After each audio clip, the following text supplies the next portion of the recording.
from the depths of truth, I return to cast light upon deceit. Sadia Khan, your web of lies unravels now.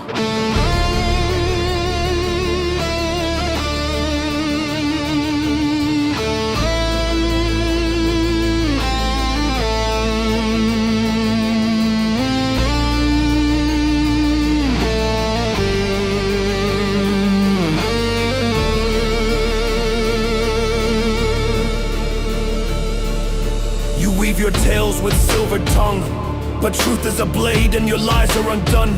A recording surfaces, your voice betrays conversations with a man's fiancé in deceitful ways. You claim to heal, to guide the lost, yet your actions reveal a heart embossed with manipulation, with selfish gain, leaving behind a trail of pain. Falsehoods unveiled, your mask falls away.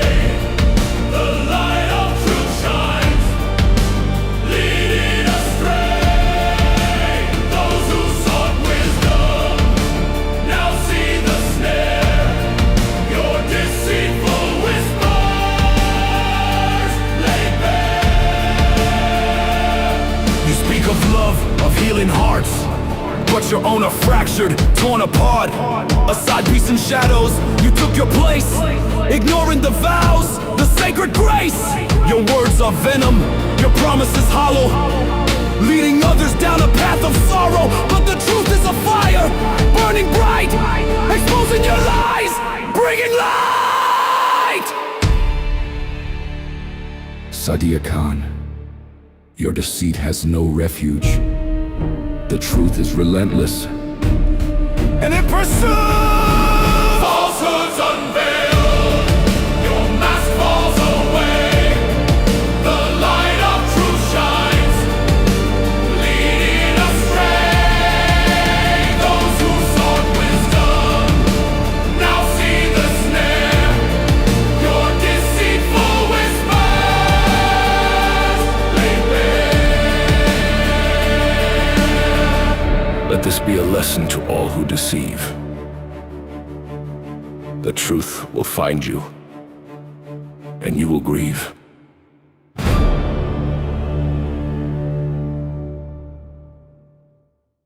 All right, we're back, guys. We're going to talk about Sadia Khan. Okay, she was a lifestyle dating advice coach. Charged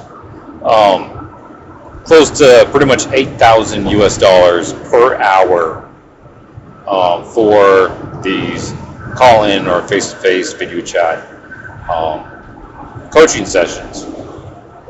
And she's been on a lot of podcasts giving her advice on how to help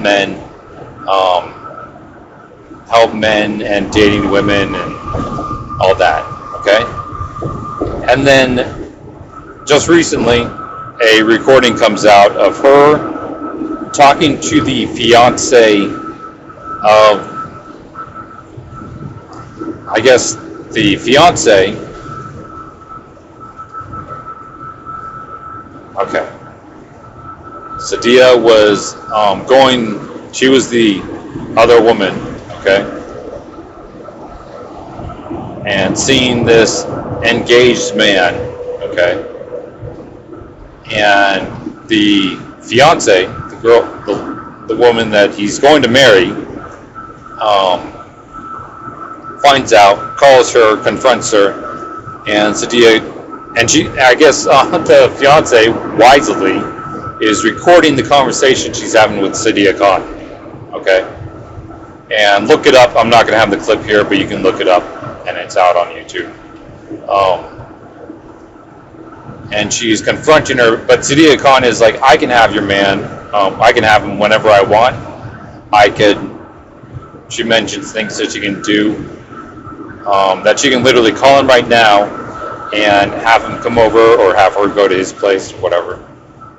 And it's like, I've watched Sadia Khan, and before this, I thought she was wise. She's like,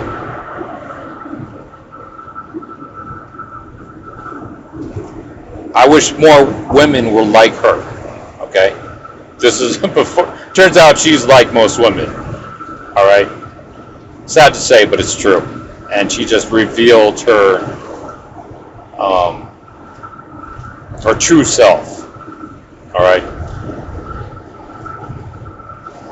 And it's sad to say that the woman I thought she was, and the woman that I thought, hey, I wish more women were like this, and they're ladylike, they're wise, they have a decent mind in their skull.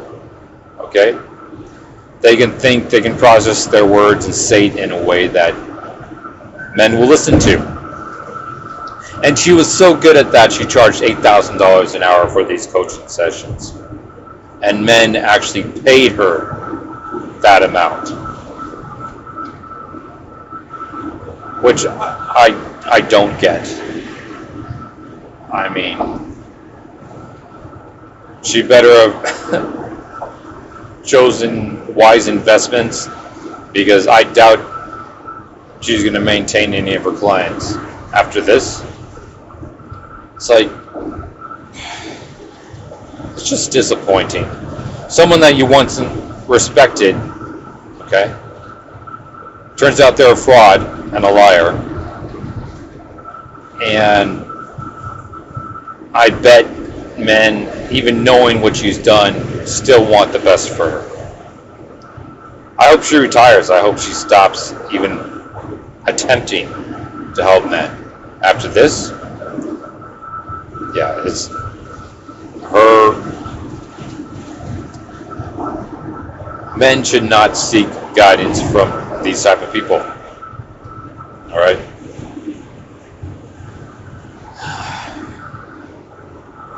And it's so hard nowadays to find wise people to seek guidance from. Okay? I mean, there are people that she was one of them. It's like, oh, it's Sadia Khan. I'll listen to this. I'll see what she has to say. Now, was she my only source? Hell no. All right. Primary source is number one, God. Number two, Dad. My dad. Very wise man. I'm really blessed to have a dad like him. And I get most of my wisdom from the Bible, Psalms, Proverbs.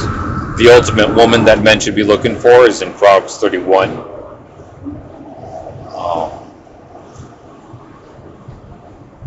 What I don't get, what I don't understand, is the fact that the man that this fiance is engaged to, and this guy that Sadia Khan was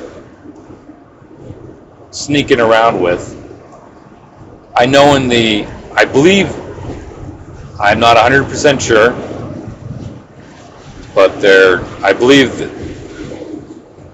Sadia Khan is Muslim, and I believe these two other people are Muslim. I could be wrong, okay? But in the Muslim religion, in the Middle East at least, they're allowed to have, I believe, at least 5 wives. So technically, was this man, in the viewpoint of Muslims, was this man cheating with his? Was he cheating with Sadia Khan against his fiance? Of course, from my point of view, yeah, it's cheating.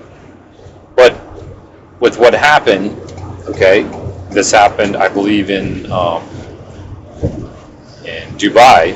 Okay, so this guy is probably really rich, and is this fiance going to break off the engagement? I doubt it. If she's a wise woman, she'll probably let the man know that he hurt her by doing this. But is she going to break up with him? No, he's making way too much money for her to do something like that, and she wants that lifestyle of the rich and of being rich and living in Dubai. And it's like, fine, you want to have some bedroom fun with a few other women other than me? But the woman, the fiance, maintains that first wife position, and she has access to his money and the wealth and the houses and the cars and all that stuff. I'm sorry to say it nowadays, but girls, if you want a rich man, a man making over $1 million, or he's a multimillionaire, if not billionaire, that man's not a Christian and not accountable to God, okay? The Christian God, the real God.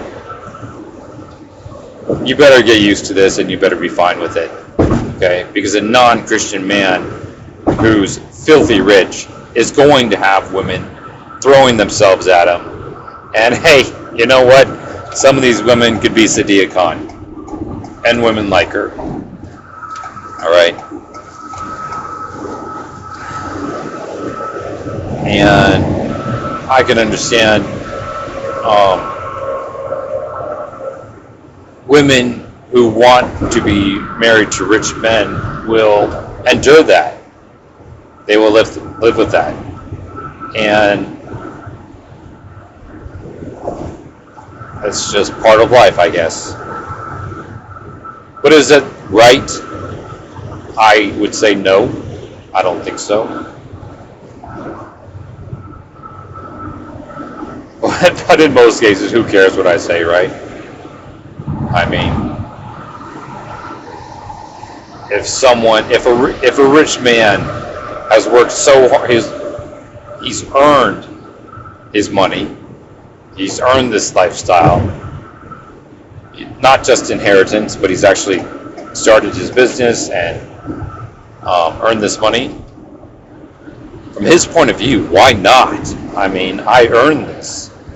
Why not get the most out of being rich? And that means getting all the women you can get and the beauty level. I mean, Sadia Khan, she's hot, okay?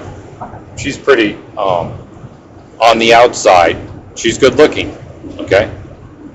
And I'm not even attracted to Middle Eastern women, okay? But for a Middle Eastern woman, Sadia Khan is pretty, she's good looking, okay? And being the rich guy, I assume this fiance is pretty good looking too. But the man, he's not the innocent victim. He chose this, all right?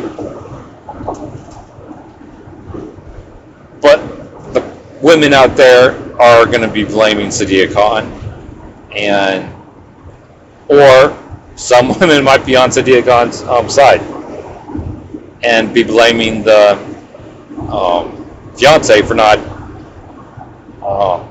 keeping her man happy. It's like, anyway, I'm not going to excuse any of them, okay? There might be definitely the man messed up. Sadia Khan really messed up, and in that lifestyle, why isn't the fiance keeping her man happy? Okay.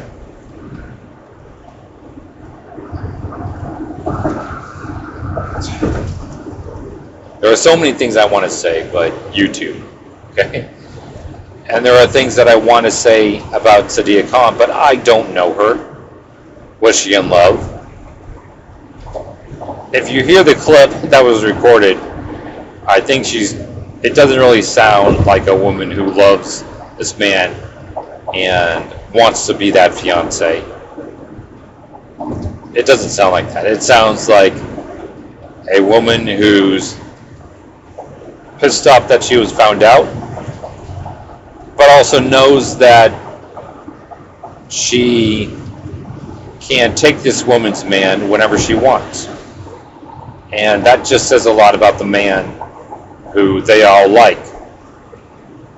Alright?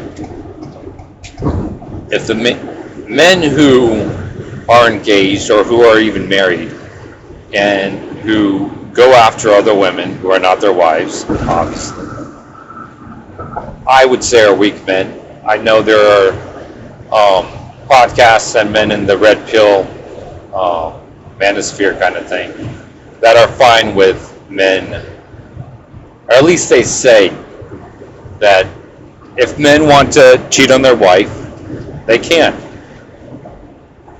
And when asked, do they cheat on their wives? It's like, I don't have to answer that question. Or, I'm not going to talk about my personal life. But they're willing to make or comment and talk about other men's and other women's lives, but they won't talk about their own. And I see the hypocrisy and the tactical view of saying something like that. It's a way to manipulate and control the followers. Okay? It's like, hey, I'm the one with the podcast. I'm the one with the money. You're listening to my podcast. You're here to listen to what I have to say. Don't tell me that I'm in the wrong. I'm going to tell you, but listen to what I tell you that you're in the wrong. And there's a lot of truth to that, okay? There's a lot of things that these podcasts, these guys say that are true, okay? And I value that wisdom. And then there's a lot of stupid things that they say that I throw out the window with the rest of the trash, okay? And that is what you guys and ladies and gentlemen that are listening to this, you have to do that, especially nowadays. You have to sort through the good and the bad, keep the good, throw out the bad, and move on. And that's what we have to do with Sadia Khan, okay?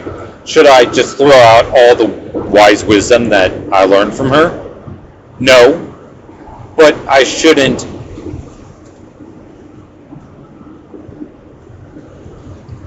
forgive her for what all the lies and the cons that she has played on us, and keep listening to what she has to say, okay? Like, once a person has been revealed as and identified as a liar, should people keep listening to them? No, they shouldn't. Or when they listen to them, should they identify what they say as truth and honorable? No. And one day, like, let's say Sadia Khan immediately turns around, repents of her sins, becomes a Christian, and starts a YouTube channel talking about God and Christ, okay? And her own testimony and what she's learned. Should people start following her and listening to her? I would still say no. Because new Christians, actual, real Christians, have that it's like the way I've learned, like when you're a baby Christian, a newborn Christian, you want to tell everybody, but you don't know exactly what to say. So your feelings are going crazy. And a lot of what you're saying, even though it's full of good intention, is not true, okay? Even though you are trying to share God's word, okay? You need to kind of take a back seat and be taught, listen and learn before you start preaching, okay? So, if Sadia Khan ever listens to this, my recommendation, okay? Can you be forgiven? Of course, okay? by God? Can you be forgiven by the men that you've conned? No, I wouldn't recommend it. Should you apologize? Yeah, but is that just... Will people actually accept your apology? Probably not. But it would be nice for you to do it, I guess. I really hate fake apologies, but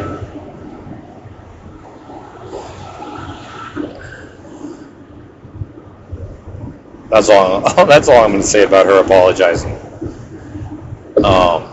But should men keep listening to her advice and for wisdom? No, they should not.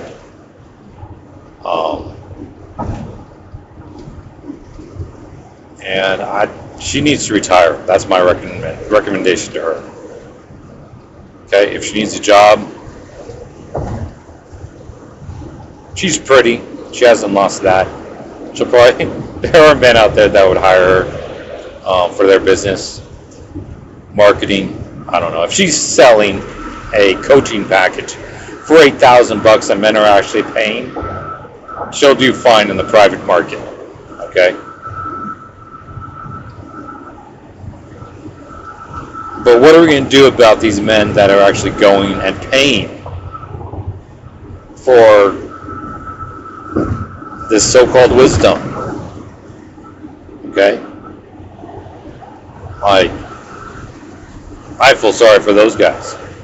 They paid $8,000 US dollars, okay, for 1 hour, and honestly, I hope paying the money was worth it to them. Because yes, the wisdom that Sadia Khan was dishing out was good advice in most cases, and for what I've seen. Okay, and if the real Sadia Khan was never revealed, I would have continued to take. I would still listen to her whenever she was on other podcasts. I would listen to what she had to say. But in my case, I would take in what I agreed with and what I disagreed with. Okay. Would I pay $8,000 to get a one-on-one coaching session with her? Hell no. I think that's stupid. If I was a multi-billionaire, okay, would I take advice? Would I pay $8,000 for that? Hell no, okay, because I have better things to pay $8,000 for, okay. This has revealed how stupid men can be, and how gullible and weak men can be. Especially men with money. I hope men did not save years and years just for 1 hour of advice from her. And I hope really rich men were the ones that actually paid her this, so they're not really lacking. Okay. I mean, if they're going to pay this amount of money for an hour of advice, I'm hoping they were billionaires, okay? And I hope that I hope they were able to use the wisdom that they got, or the advice. I don't even want to call it wisdom. But guys, we've got to do better. We have got to do better. We have got to choose men that are wise, and I seek wise counsel. And okay, first of all, men need to seek wise counsel. Okay, and guess what? It's not always from the Fresh and Fit podcast. I've gotten plenty of wise counsel from them. They're smart guys. Not in everything, but in a lot, yeah. Andrew Tate, very wise guy. A lot of good info that he's shared. And then also a lot of shit that he's shared. Okay? Andrew Wilson, probably one of the wisest and best debaters that I know. Charlie Kirk, even better. Okay? Charlie Kirk is a good debater, and okay, anyway. There's a South Park joke about Charlie Kirk, but I'll let you look that up on your own. And it's hilarious, but it's also funny, and I respect Charlie Kirk for taking this joke as a joke, especially from South Park, and still doing his job and anyway. But Charlie Kirk, I believe Andrew Wilson's a better debater. You'll get the joke with the debater thing if you watch the South Park clip. But anyway,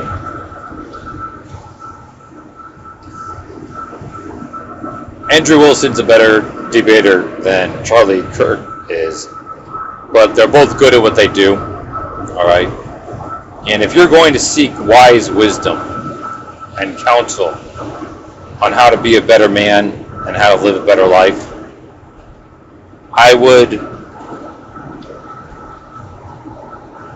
you would have to don't stop listening to Fresh and Fit and Andrew Tate, okay? Because their counsels, a good portion of it is good. But throw out the shit, okay? If you want to deal with less shit, listen to Andrew Wilson, Charlie Kirk, and listen to what they would have to say. Learn from them, okay?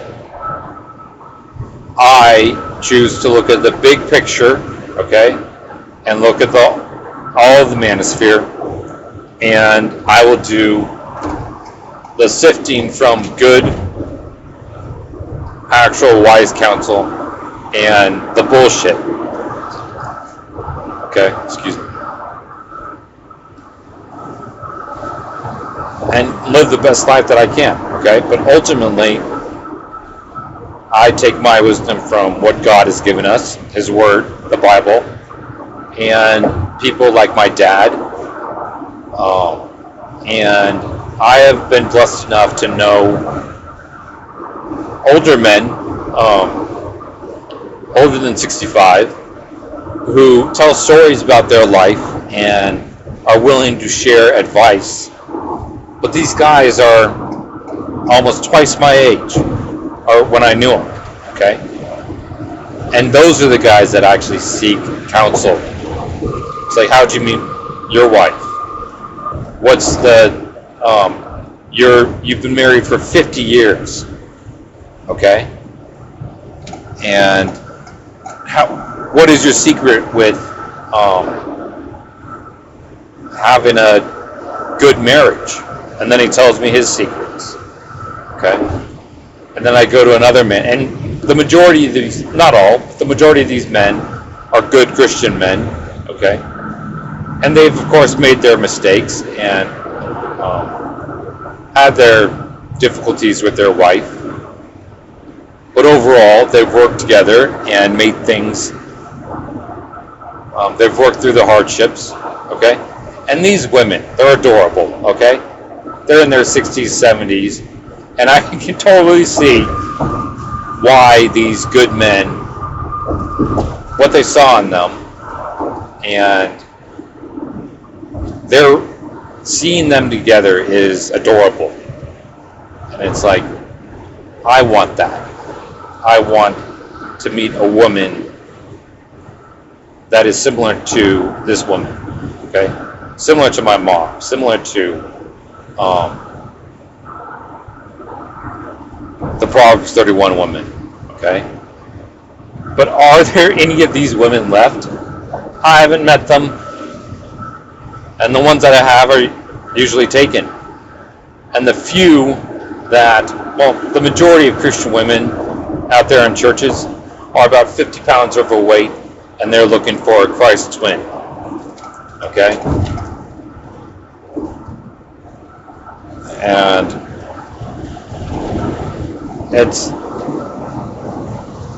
So the hardships of dating aren't just in the world and the non-Christian environment. It's in the church too.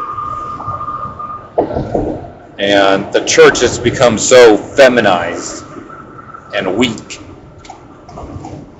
that a lot of good Christian men aren't really going to churches anymore. They're having their own small groups, or they're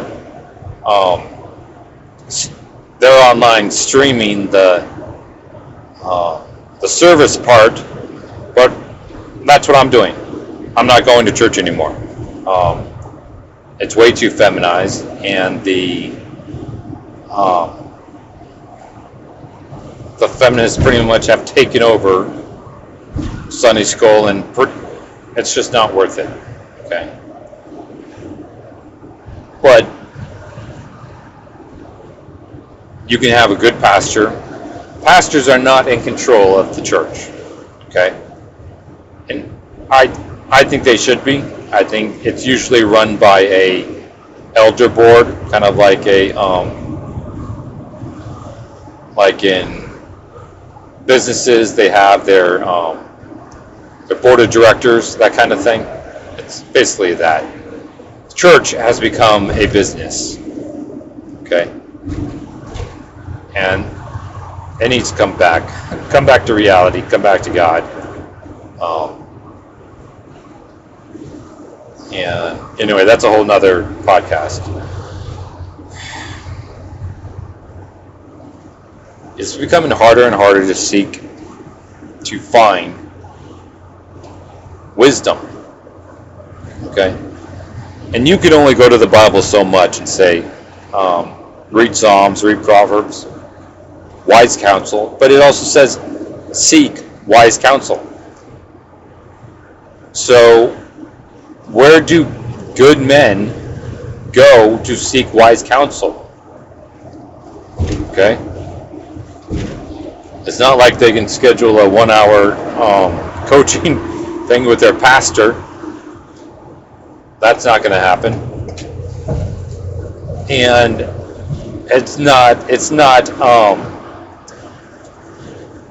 seeking therapy, because you're not looking for therapy. You're looking for wisdom and guidance on how to live a better life. Okay? Where do good men go? Other than podcasts and Andrew Tate and Fresh and Fit. Okay? Where do men go? So what I recommend is you're going to have to do the work. You're going to have to sift through the bullshit and the wisdom. Okay? So get off your ass and do it. Alright? That is and download or buy a Bible. There's more wisdom in that book. And you'll see it, hopefully, you'll see it more as a book. More than just a book. Okay? You'll see it like your personal letter from God. Alright? But even with that, you need to seek guidance and counsel from men. Okay? But it's going to be work. Okay? And the whole Sadia Khan thing, like, should we as men be seeking counsel, wise counsel from women? I want to say, of course, women can be wise. In the Bible it says no. Okay? Women should not be preaching, women should not be counseling men or teaching men. Okay? Women are supposed to be going to their husbands for teaching and wisdom, and men should be seeking wise counsel from their elders, men.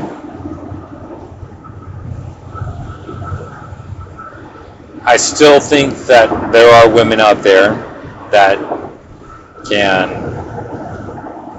share wise counsel, but that's how to find a good wife, regarding children, household stuff. And then there are those even fewer women that they're pretty wise in politics or in other stuff, okay? But the few women that I might take political advice from, or I see them in a political position, I try to find or do research on them and their dad, and they usually have a really good relationship with their dad. They're either a only child or they had a bunch of brothers and a good dad, and the dad took them hunting, they took them fishing. They had a good mom too, okay? And in most cases, they were a Christian family, okay? So this woman, she might be in a political position, but she, like, God's number one to her. She has been raised by a good man, a good woman, her mom and dad, and she proves it. But then I think of this Sadia Khan thing, how someone that you trusted to and listened to regarding took their advice, and it turns out they're a liar, okay? They don't live the life. They don't preach. They don't live what they preach. Hopefully you understand what I'm saying. When you look for someone to give you wisdom and wise counsel, you need to see how they live their life. Do they tell you to do something and then they do something opposite? Do they tell you not to do this, yet they do it? Okay, you shouldn't be getting advice from people like that. And it turns out that Sadia Khan is that type of person. It's like, do what I say, not what I do. No, that's bullshit. Bullshit. So let's go ahead and stop there. If you're still listening, thank you very much. Go in and let me know what you think. Comment below. Like and subscribe to my Bandcamp for $3 a month. Get access to over almost 3,000 songs. Numbers about 2,700, a little more than that. And seek wise counsel. Okay. Hopefully, I would prefer if you take. I'm trying to give you wise counsel. Okay. But take what I say with a grain of salt. Okay? I am definitely not perfect. Definitely not the perfect Christian, but I'm trying. I'm trying to help. I recommend following men like Charlie Kirk, Andrew Wilson, Louder with Crowder. Follow that podcast. And like the example of the big picture, I'd go follow Andrew Tate and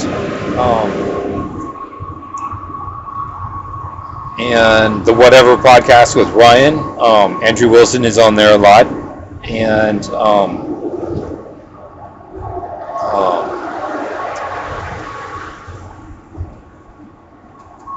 the what's that podcast? Fresh and Fit. Okay. Just know that if you follow Fresh and Fit and Andrew Tate, there's more shit that you're gonna have to sift through. But I think the wisdom that they have to share, the actual good stuff they have to share, is worth it. Okay? So with their counsel, with my counsel, with the counsel from I think the Whatever podcast with Ryan is more revealing. Okay, that was road construction. The Whatever podcast with Ryan is more revealing what the modern day woman has to offer. And I really like how Ryan has both people from the left and the right, the feminists and the conservatives, and in many cases it's Andrew Wilson's there too, and I would definitely follow that. Okay, and that's even more shit that you have to sift through. But that's life. Okay, in life you're gonna have to sift through the good, the bad, and the ugly, and make the best life you possibly can. So you have some subscribing to do. So I'll let you go and do that, and I will talk to you in the next one. All right. Thank you very much for listening.